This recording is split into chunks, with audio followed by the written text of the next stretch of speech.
What's up, metalheads, freaks, and geeks? Did you ever wonder what was inside your Blackstar amp?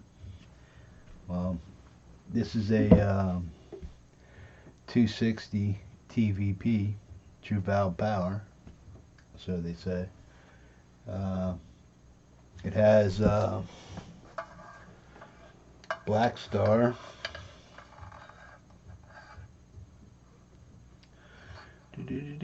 Blackstar 70 4 ohm 70 watts. It's a 260 TVP for it's supposed to stand for 60, but you put 70-watt speakers in them. I don't know what the deal is with that. If you hear some weird noise in the background, like a high-pitched squeal, that's my neighbor. Sorry about that. But this is the power section up here. You got emulated output, MP3 line in, foot switch, MIDI in, speaker out. These are for each speaker that are there for the two, and your power section and transformers. What I did today was this. Do this without messing it up. I put casters on my Blackstar. Reason I did that is, like I told you in the previous video, is that I only have one leg, so it's a pain in the ass to pick shit up and move it around and walk with it. So I decided to stick casters on it.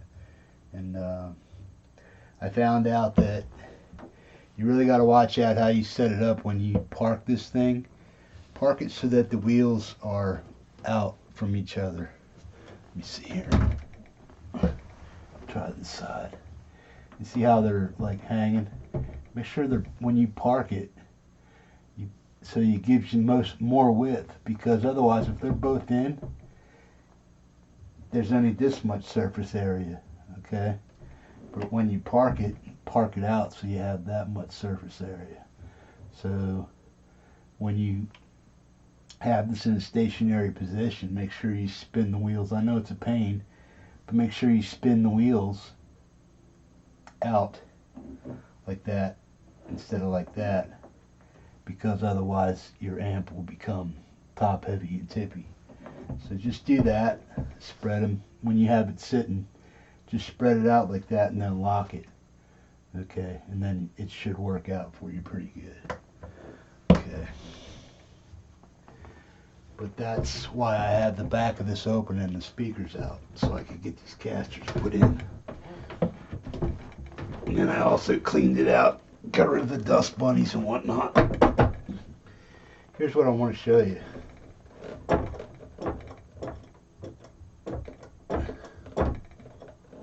See, that's just a little tippy, but if you spin the wheels out,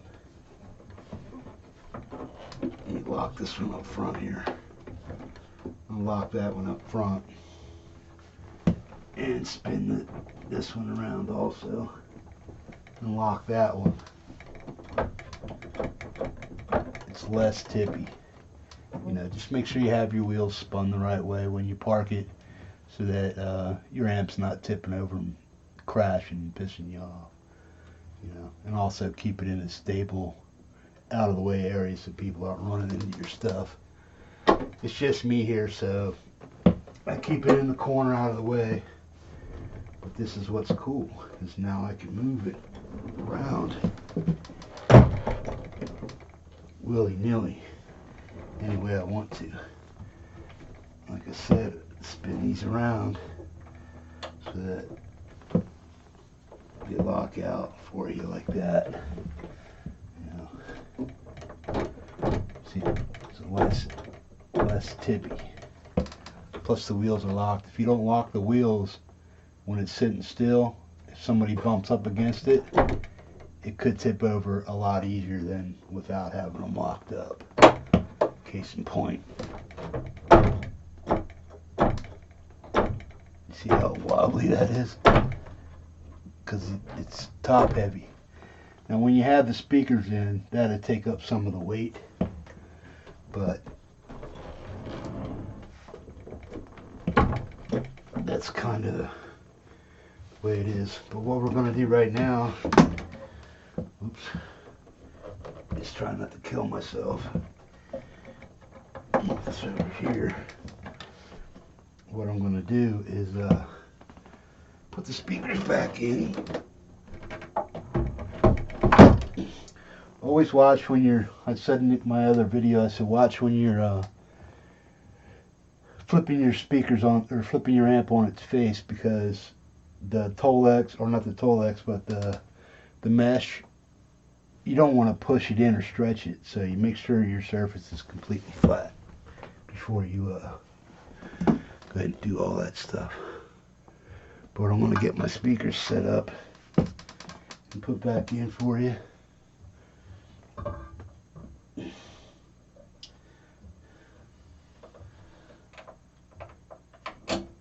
Okay, plug that back in.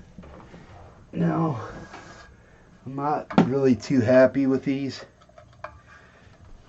I don't know if you can see that or not. Let me see. These are a little wobbly. Now I know they have them crimped together and whatnot to stay in there, and this part is soldered, the conductor plate or whatnot, but they don't pull off because they have them crimped to a point. But I don't know if that creates any static in the speaker because of the loose connection or not. But Blackstar, if you're watching this, crimp the damn things tight.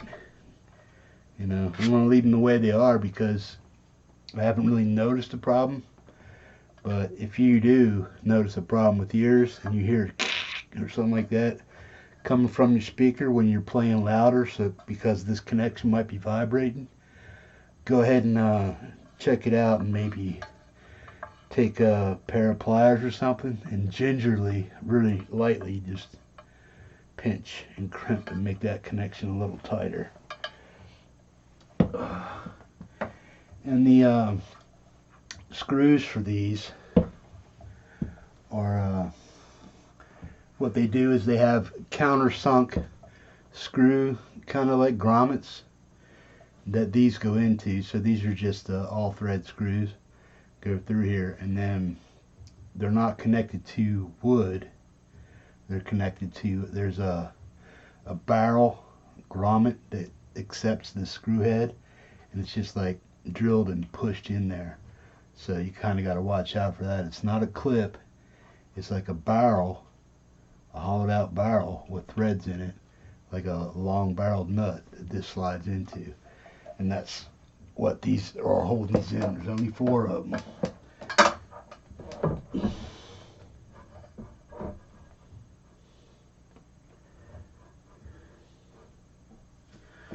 Okay. I'm going to screw these in by hand. You want to be careful how you put these back in, because you don't want to damage the speaker. So really want to watch how you put the screwdriver in there.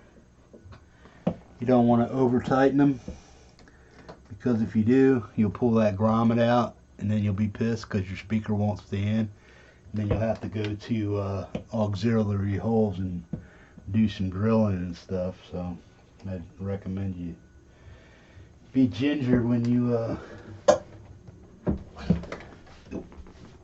put your speakers back in.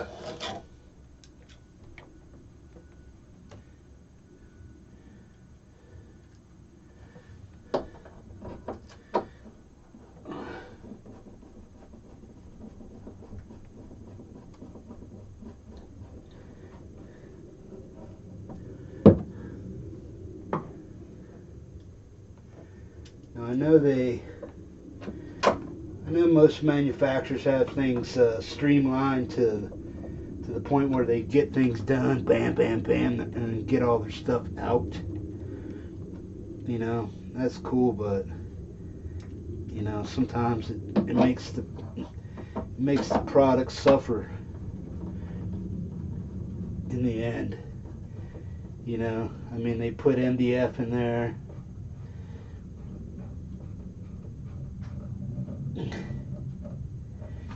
put MDF in there, and the way these screws mount up in here with the speakers and stuff, it's kind of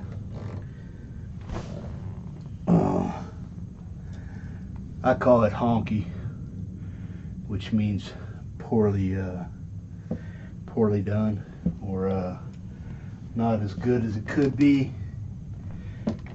So I don't know, Blackstar, are you watching my channel? Maybe you can explain why you do things the way you do. I know it's more than likely to keep the costs down and whatnot. We appreciate that, because we need, especially us beginners, we need gear that's not too pricey. And even though this was $600 and some amp in the beginning,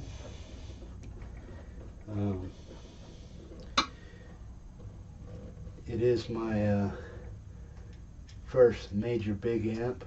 I had a 6505 Plus also, but I live in Alaska, so when you think about if a tube amplifier goes bad or something like that, I have to send it out. By the time I send it out and pay return shipping, I almost paid for the amp twice. So basically, if a solid state amp craps, I mean, solid states last as probably are known to last for a while, a little bit longer than, not saying that tube amps aren't as good, or I mean, they sound, in my opinion, at least 30% better than solid state around across the board, in my opinion. But yeah, just the extra hassle of buying tubes, replacing tubes, figuring out which tube went bad, or what actually is going on with your tube amp. Compared to solid state, it could be something as simple as a broken solder, a ground wire, or a transformer, or something like that, and those are easily tested, you know. But with a tube amp, you got 50,000 other things that could go wrong with it, and it's just hard to justify owning one when you live where I live, you know, because of that extra hassle of having to possibly replace things. Okay.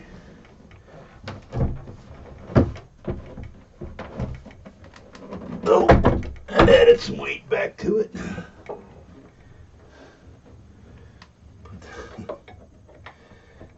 Put these brakes back on. You see, he wants to get away from me. Okay, now the brakes on. See, it's not so tippy now that it has the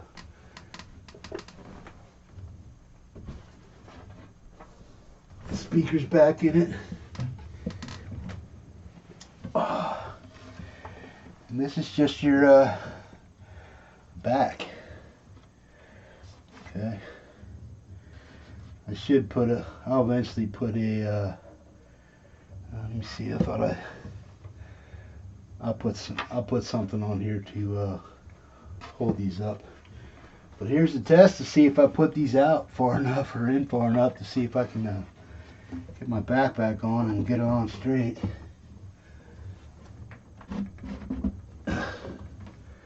Well, looks like I didn't screw it up.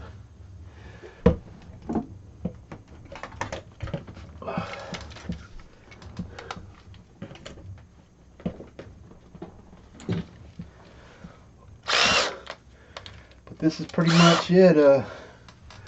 Blackstar TVP 260. It's a nice amp, I dig it. But I'm a little, I mean, MDF, yeah.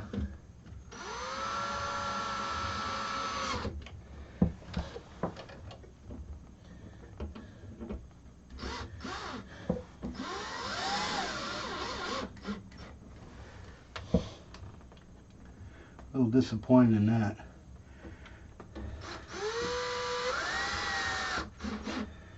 So do yourself a favor when you're taking this thing apart and putting things back together. Do make sure that you're not over tightening things, because they'll be stripped out quicker than you can figure it out. But I can't find my hand screwdriver, so I'll just get these in there.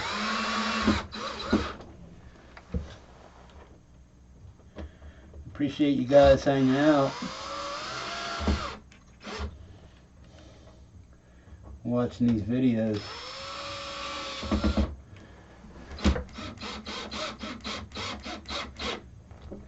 you want to support the channel, there's a PayPal down there. You don't have to, but just know that everything that you donate goes back into the channel. So if I take the money that people donate and buy a pedal with it or something like that, that pedal will be given away if there's some type of contest or drawing. And whoever donated towards that cause will be put in there. So if there's put it this way, if there's a $100 pedal I got and 10 guys donated $10 each, those 10 guys will be in the drawing. So it's a 1 in 10 chance you could win a $100 pedal for $10. But that's part of the plan. And also, I may donate it to other YouTubers that are helping out other YouTubers, you know, like a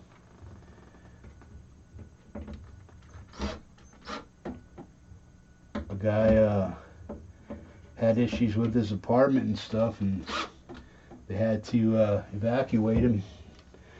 Lost his bird, I think, and most of his belongings, and the community got together and helped him out.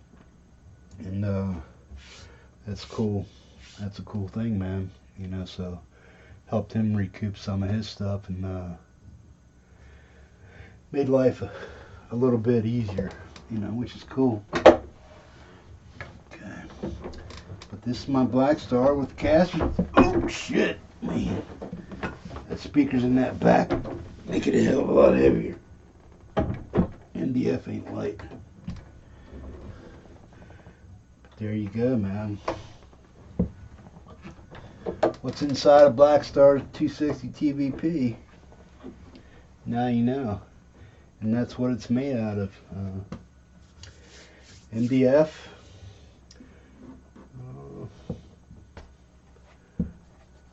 Still a decent solid amp, man. I mean, never had a problem with it so far. But on the voicings, you got OD. In the voicing, you got clean, warm, clean, bright, crunch, super crunch, OD1, OD2. That's in the voicings from clean to dirty. Gain, you know, max it out if you have to. Turn it volume, turn it up as loud as you want. Bass, middle, treble, ISF. Infinite shaping is what they call it. So when you're on the American dirt side, you know, you want to kind of have it off onto the left side, and these are more British trebly tones on the right side, which would be your EL84s, your EL34, your 6V6s, and your KT66, your 6L6, and your KT88. KT88 gives you a lot more headroom. 6V6 or 6L6, bam, metal right there, buddy. And then you got your reverbs. You got 4 kinds of reverb. You got 4 types of delay, and you got 4 types of modulation. Level for those effects are right here, so you can dime it. Then you got a resonance and a presence channel. You can crank that up and get more headroom that way. Master volume, on-off switch. But I'm going to clean this puppy up and get it back over there in that empty corner, and I'll probably plug it in and play it later. But that was the project for this amp today, was to open it up, get some casters on it, so I can have a better way of moving my gear around. So peace, people. Take care. Check out Flipside Music down in Denver, Colorado. Cool dude. Subscribe to his channel, and look down in the description later for some other people you might want to check out. But guys, have a good day. Hippie out.